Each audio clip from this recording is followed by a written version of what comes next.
Bismillahirrahmanirrahim. Assalamualaikum warahmatullahi wabarakatuh. Perkenalkan, nama saya Azira Daniela dengan nomor BP 2010 1192 610268. Akan mempresentasikan atau menjelaskan bahan pada pertemuan ke-14 dengan judul Antisipasi Menghadapi Kegagalan. Kesedihan, kekecewaan, frustasi, dan kemalangan adalah kata-kata bersinonim dengan kegagalan. Berbagai bentuk kegagalan memenuhi sudut-sudut kehidupan. Kegagalan demi kegagalan yang dialami seseorang tak jarang menimbulkan kekecewaan yang mendalam hingga hilangnya kepercayaan diri. Gagal menjadi kata yang ditakuti sehingga setiap orang berusaha menjauhinya. Kegagalan diibaratkan jurang yang memisahkan antara harapan dan kenyataan. Berapa banyak orang yang mengakhiri hidupnya dengan tragis karena tidak lagi menahan derita kegagalan. Berikut ini ada 5 sikap cerdas dalam menghadapi sebuah kegagalan, yaitu yang pertama, bersikap sabar. Bagi orang yang memegang teguh agama, setiap kegagalan bisa jadi sebagai musibah, bisa juga berarti cobaan atau ujian. Dalam menghadapinya, membutuhkan kesabaran dan pengakuan bahwa hanya kepada Allah lah semuanya dikembalikan dan kita meminta jalan keluar. Seperti firman Allah Subhanahu wa taala dalam surah Al-Baqarah ayat 155 sampai 156. Dan berikanlah berita gembira kepada orang-orang yang sabar, yaitu orang-orang yang apabila ditimpa musibah, mereka mengucapkan innalillahi wa inna ilaihi raji'un. Kegagalan harus dijadikan cambuk menuju kerja yang lebih termotivasi. Dengan kegagalan justru terpicu dan terpacu untuk bangkit kembali. Kegagalan adalah persimpangan jalan menuju kesuksesan. Mereka yang justru memotivasi diri setelah mengalami kegagalan, mereka itulah yang sabar. Ketakutan terhadap satu kegagalan bisa menghancurkan orang yang mempunyai prospek yang baik. Jangan terkecoh dengan keberhasilan seseorang. Di balik kejayaan selalu ada jalan yang panjang yang berisikan catatan perjuangan dan pengorbanan. Hanya dengan kesabaranlah Anda bisa meraih keberhasilan. Tumbuhkan kesabaran bukan sekedar kecepatan meraih sukses. Beberapa firman Allah Subhanahu wa taala dalam Al-Qur'an menyinggung tentang kesabaran ini. Di antaranya yang pertama, hai orang-orang yang beriman, bersabarlah kamu dan kuatkanlah kesabaranmu dan tetaplah bersiap siaga di perbatasan negerimu dan bertakwalah kepada Allah supaya kamu beruntung. Surat Ali Imran ayat 200. Yang kedua, dan mintalah pertolongan kepada Allah dengan sabar dan mengerjakan sholat. Dan sesungguhnya yang demikian itu sungguh berat, kecuali bagi orang-orang yang khusyuk. Surat Al-Baqarah ayat 45. Yang ketiga, dan sungguh akan kami berikan cobaan kepadamu dengan sedikit ketakutan, kelaparan, kekurangan harta, jiwa, dan buah-buahan. Dan berikanlah berita gembira kepada orang-orang yang sabar. Surat Al-Baqarah ayat 105.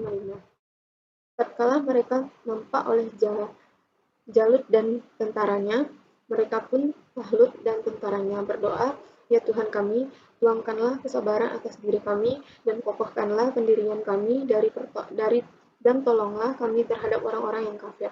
Surat Al-Baqarah ayat 250. Yang kelima, dan berapa banyak nabi yang berperan bersama-sama mereka sejumlah besar dari pengikutnya yang bertakwa. Mereka tidak menjadi lemah karena bencana yang menimpa mereka di jalan Allah, dan tidak lesu dan tidak pula menyerah kepada musuh. Allah menyukai orang-orang yang sabar. Surah Ali Imran ayat 146. Dan sesungguhnya telah didustakan pula rasul-rasul sebelum kamu, akan tetapi mereka sabar terhadap penistaan dan penganiayaan yang dilakukan terhadap mereka, sampai datang pertolongan kami kepada mereka. Tak ada seorang pun yang dapat merubah kalimat-kalimat janji-janji Allah. Dan sesungguhnya telah datang kepadamu sebahagian dari berita rasul-rasul. Ayat Surah Al-An'am ayat 34. Belajar dari kesalahan dan segera bangkit. Bila Anda menganggap kegagalan sebuah masalah dan masalah dipandang sebagai beban, Anda mungkin akan menghindarinya. Bila Anda menganggap masalah sebagai tantangan, Anda mungkin akan menghadapinya. Maka, hadapi dan ubahlah menjadi kekuatan untuk sukses Anda. Tanpa masalah, Anda tak layak memasuki jalur keberhasilan. Tindakan yang harus dilakukan manakala kegagalan menimpa adalah ada kemauan yang keras untuk belajar dari kegagalan dan bangkit kembali. Katakan pada diri sendiri, pasti ada jalan. Pepatah mengatakan, where there is a will, there is a way. Di mana ada kemauan, di situ ada jalan. Ketika yakin bahwa pasti ada jalan, maka pikiran positif menyerbu, membantu memecahkan masalah dan mencari jalan terbaik. Keyakinan ini mengubah secara otomatis energi negatif, mari kita menyerah, mari kita mundur, mari kita pasti gagal, menjadi energi positif. Mari kita jalan terus, mari kita terus berjuang, kita pasti sukses. Coba kita resapi firman Allah Subhanahu wa taala dalam surah Al-Muzammil. Bangunlah untuk sholat di malam hari, kecuali sedikit daripadanya. Dan juga surah Al-Furqan ayat 47. Dialah yang menjadikan untukmu malam sebagai pakaian dan tidur untuk istirahat, dan dia menjadikan siang untuk bangun berusaha. Dalam ayat pertama, sholat di malam hari atau tahajud merupakan suatu ibadah, dan meskipun kitabnya untuk Rasul SAW, tapi berlaku pula bagi kita yang selaku umatnya, yakni dianjurkan untuk bangun atau bangkit mendirikannya. Secara luas bisa dimaknai bahwa dalam kehidupan ini, baik ketika mendapatkan kesenangan maupun di saat mengalami suatu kegagalan, persoalan, permasalahan, maka segeralah menghadap Allah untuk sholat. Segeralah untuk bangkit mendirikan sholat. Yang ketiga, melihat kelemahan diri, tidak berburuk sangka. Cara mengatasi kekecewaan dalam satu kegagalan, pandanglah diri sendiri, apakah mempunyai kelemahan yang tidak terlihat sebelumnya. Mengingat begitu banyak yang terbiasa memandang kehebatan dirinya sendiri sehingga lalai melihat kelemahan dari diri sendiri. Hilangkan sikap berburuk sangka atau suudzon kepada orang lain dan hindari mencari-cari kesalahan orang lain. Allah Subhanahu wa taala memberi peringatan dalam surah Al-Hujurat ayat 12, yaitu, hai orang-orang yang beriman, jauhilah kebanyakan dari prasangka, sesungguhnya sebagian prasangka itu adalah dosa, dan janganlah kamu mencari-cari kesalahan orang lain, dan janganlah sebahagian kamu menggunjing sebahagian yang lain. Sukakah salah seorang di antara kamu memakan daging saudaranya yang sudah mati? Maka tentulah kami merasa jijik kepadanya. Dan bertakwalah kepada Allah, sesungguhnya Allah Maha Penerima Tobat lagi Maha Penyayang. Yang keempat, tumbuhkan sikap optimisme. Optimisme adalah memandang hidup ini sebagai persembahan terbaik. Tidak ada sesuatu yang terjadi begitu saja dan mengalir sia-sia. Pasti ada tujuan, pasti ada maksud.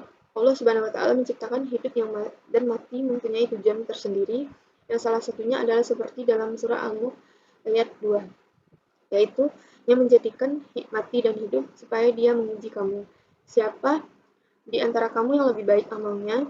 Jadilah orang yang optimis, karena hidup ini terlalu rumit untuk dihadapi dengan mengurutkan alis. Menjalani kehidupan tak perlu bersusah hati.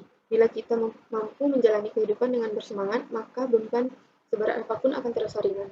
Bila kita tak pernah kehilangan harapan dan selalu optimis, kita akan selalu menemukan jalan keluar dari suatu masalah. Apalagi dalam kegagalan, apalagi dalam Islam, ada konsep roja, yaitu mengharap akan rahmat dan perjumpaan dengan Allah kelak. Harapan terhadap keyakinan bahwa sebagai wujud kasih sayangnya, Allah akan memberikan jalan keluar dari setiap permasalahan. Dalam surah Al-Kahfi ayat 110, katakanlah, sesungguhnya aku ini hanya seorang manusia seperti kamu yang diwahyukan kepadaku, bahwa sesungguhnya Tuhan kamu itu adalah Tuhan yang Maha Esa. Barang siapa yang mengharap perjumpaan dengan Tuhannya, maka hendaklah ia mengerjakan amal yang soleh, dan janganlah ia mempersekutukan seorang pun dalam beribadah kepada Tuhannya. Yang kelima, tidak pernah putus asa. Kesuksesan akan datang pada mereka yang berusaha mendapatkannya, bukan pada mereka yang hanya mengharapkannya. Jangan pernah putus asa, karena yang mudah putus asa tidak pernah sukses, dan orang sukses tidak pernah putus asa.